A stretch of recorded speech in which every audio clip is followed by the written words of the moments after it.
तारीख 13 मई, दिन मंगलवार। बात करेंगे आज की तमाम बड़ी खबरों की, लेकिन उससे पहले एक नजर आज की खास बात पर। तो दोस्तों, आज के दिन पूरे विश्व में अंतर्राष्ट्रीय हम्मस दिवस मनाया जाता है।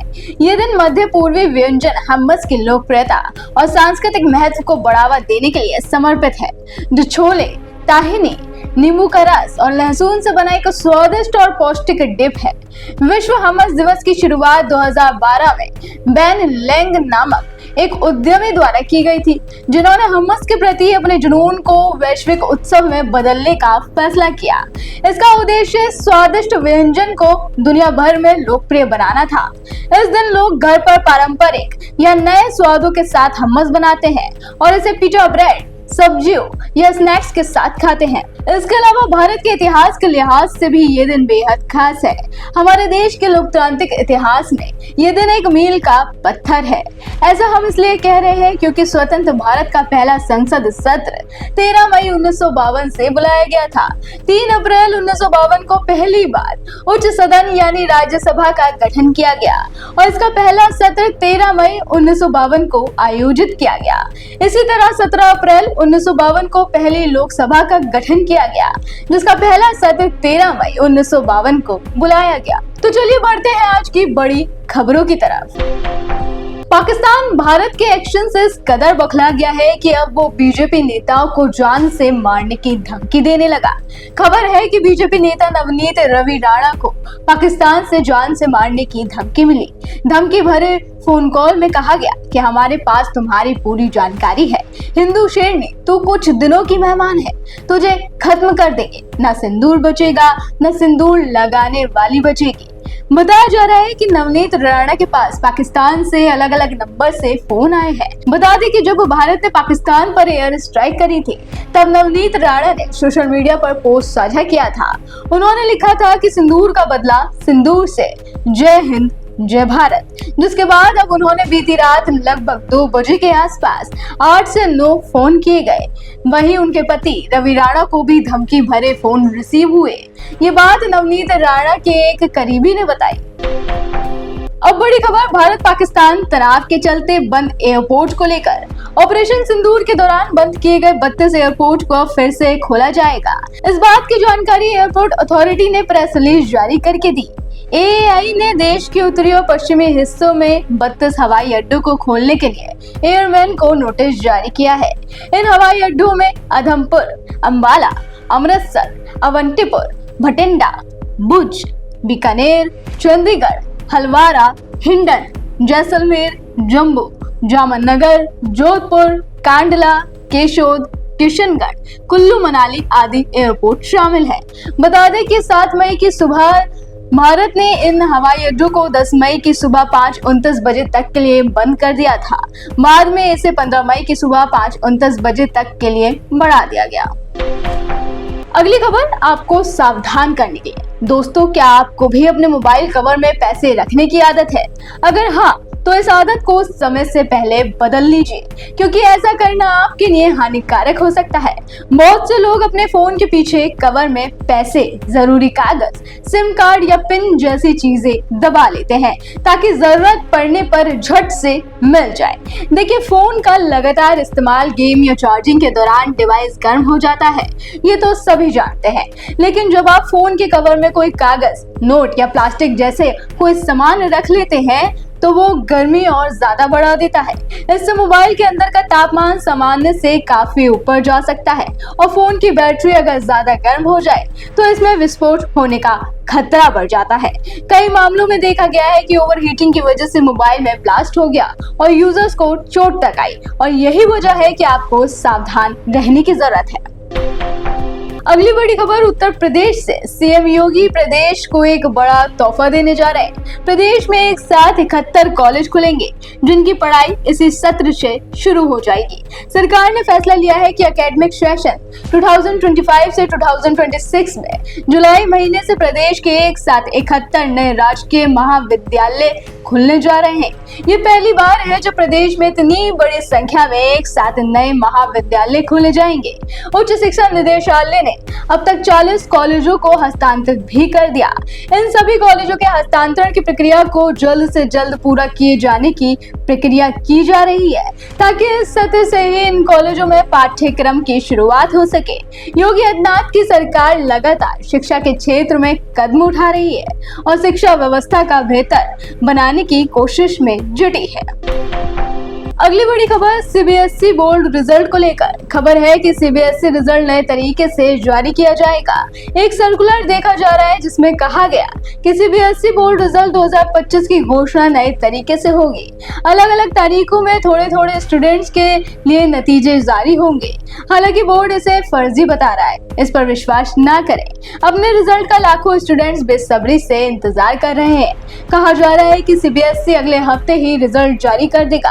हालांकि अब तक बोर्ड की तरफ से इसको लेकर कोई अपडेट नहीं है कि रिजल्ट कब जारी होगा। इसको लेकर कई तरह की सोशल मीडिया पर अफवाहें भी फैलाई जा रही हैं। तो आप फिलहाल किसी भी तरह की अफवाहों पर विश्वास ना करें जब तक बोर्ड की तरफ से कोई अपडेट नहीं आ जाता। बता दें, इस साल 40 लाख से ज्यादा स्टूडेंट्स ने सीबीएसई बोर्ड परीक्षा दी थी। वही रिजल्ट जारी होने के बाद सभी छात्र अपना रिजल्ट cbse.gov.in पर और results.cbse.nic.in पर चेक कर सकते हैं। अगर आप सरकारी नौकरी का सपना देख रहे हैं तो आपके लिए सरकारी नौकरी करने का सुनहरा मौका है। कई ऐसी सरकारी नौकरी की वैकेंसी है जिसकी लास्ट डेट इसी महीने है, तो जल्दी से जाकर आवेदन कर दीजिए। रेलवे भर्ती बोर्ड यानी आरआरबी ने असिस्टेंट लोको पायलट के 9,970 पदों पर भर्ती के लिए आवेदन निकाले हैं, जिसमें मान्यता प्राप्त बोर्ड से 10वीं पास ITI कर चुके अभ्यर्थी अप्लाई कर सकते हैं। एज लिमिट 18 से 30 साल है। फॉर्म भरने की लास्ट डेट आज है, इसलिए आप जल्दी से जाकर आरआरबी की वेबसाइट www.rrbapply.gov.in पर आवेदन कर दीजिए। इसके अलावा बिहार में स्टाफ नर्स के 11,389 पदों पर बम्पर भर्ती निकली है।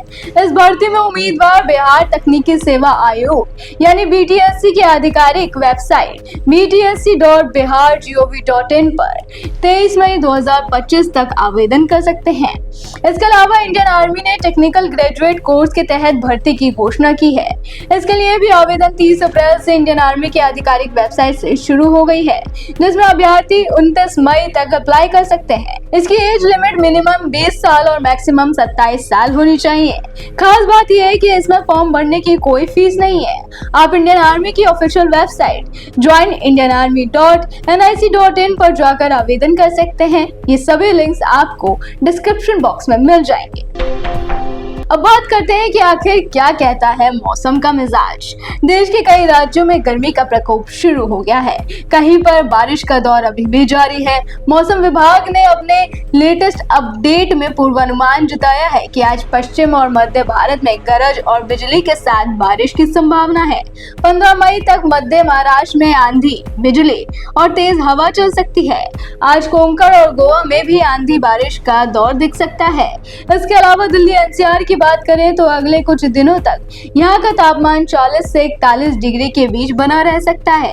वहीं 15 दिन का मौसम का हाल बताने वाली कुछ प्राइवेट एजेंसियों और वेबसाइट के अनुसार 15 से 17 मई के बीच लू का दूसरा स्पेल राजधानी में दस्तक दे सकता है, जिस दौरान तापमान 42 से 44 डिग्री तक जा सकता है। इसके अलावा उत्तर प्रदेश में 14 मई तक मौसम पूरी तरह से साफ रह सकता है, जिस दौरान बारिश होने और झोंकेदार हवा चलने की संभावना है। चलिए एक नजर सोने की कीमतों पर भी डाल लेते हैं। सोने की कीमतों में लगातार उतार चढ़ाव देखने को मिल रहा है। जो पिछले कुछ दिनों से सोने के भाव में तेजी देखी गई, तो अब सोने की कीमतों में बड़ी गिरावट देखने को मिली। सोना 1800 रुपए तक सस्ता हुआ।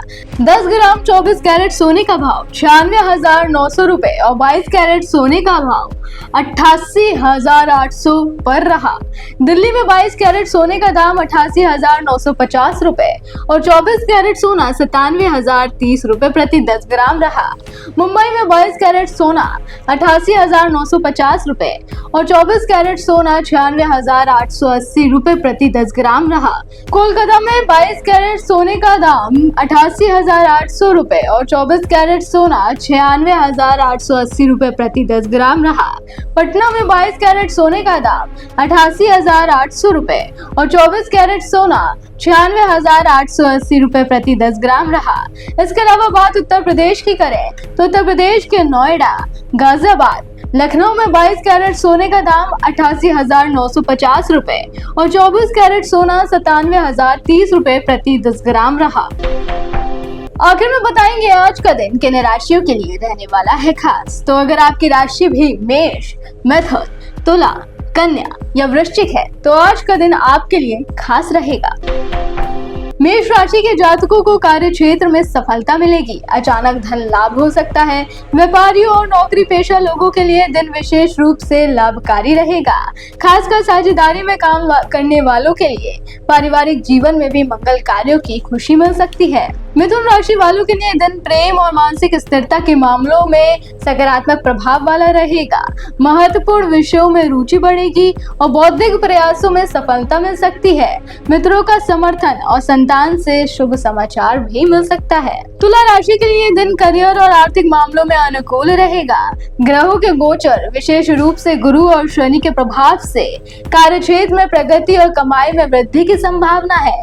प्रेम संबंधों में मधुरता और परिवार से सहयोग इस दिन को और खास बनाएगा। कन्या राशि वालों के लिए दिन परिवार और कार्य क्षेत्र में सकारात्मक बदलाव लाएगा। पारिवारिक समस्याओं का समाधान और अधिकारियों से सहयोग मिलने की संभावना है। छात्रों के लिए नया सीखने और प्रगति के लिए अनुकूल रहेगा। वृश्चिक राशि के लिए दिन शुभ योगों के कारण लाभकारी रहेगा। चंद्रादि योग और केंद्र योग के प्रभाव से कार्य क्षेत्र में सफलता और आर्थिक लाभ की संभावना है। सामाजिक और पारिवारिक जीवन में भी सकारात्मक बदलाव देखने को मिल सकते हैं।